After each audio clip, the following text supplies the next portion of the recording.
Okay, example number 4. This can be found on page 426. It's question number 15 on that page. So if you don't want to bother writing it out, just go to page 426. It's number 15.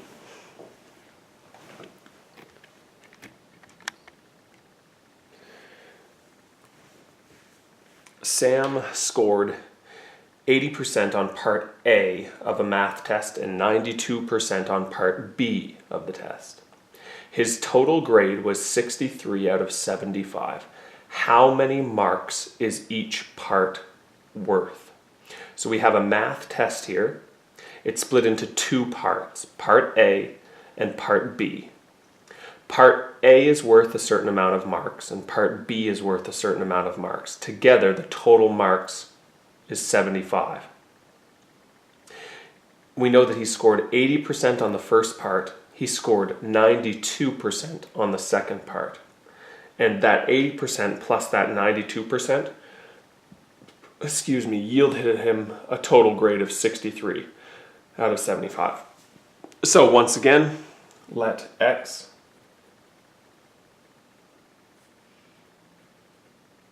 represent, let Y represent. How many marks is each part worth? So there's one question here, but it's actually asking you two questions. How many marks is part A worth? How many marks is part B worth? So let X represent. How would I word that? The marks. Part A's worth in marks, I guess. So represent part A's. I'm struggling to think how to word this. We know what it is. It's the marks available in part A. Represent part A's worth, I guess. And I'll just put in marks in brackets, I guess. And let Y represent part B's worth in a number of marks. So we'll just go with that. So we've got our two variables defined. We know what we're looking for. Our unknowns are X and Y.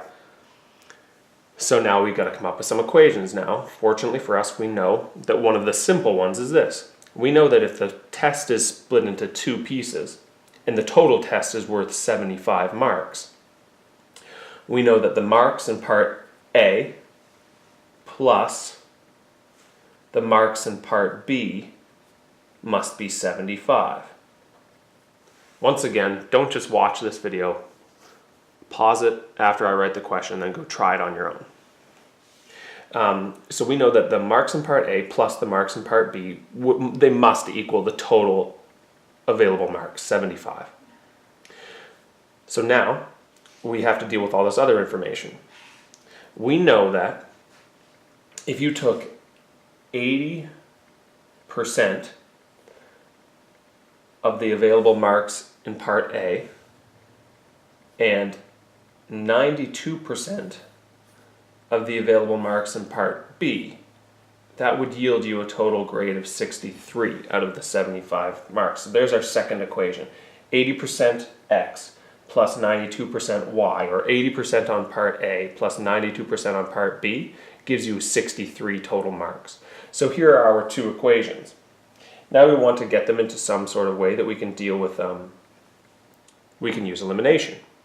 So I'm going to multiply this one, obviously. I don't like decimals.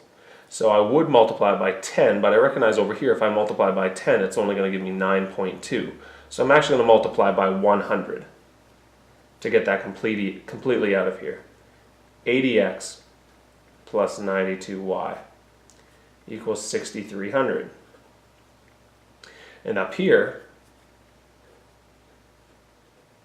I want to multiply it also by something that's, I don't know, going to give me something that I can deal with. I'll just do 80. This is going to leave me with a negative y, but I did the positive last time, so we'll just see what happens. So when I multiply 80 here, it's obviously going to give me 80x plus 80y. Now we just need to know what 80 times 75 is.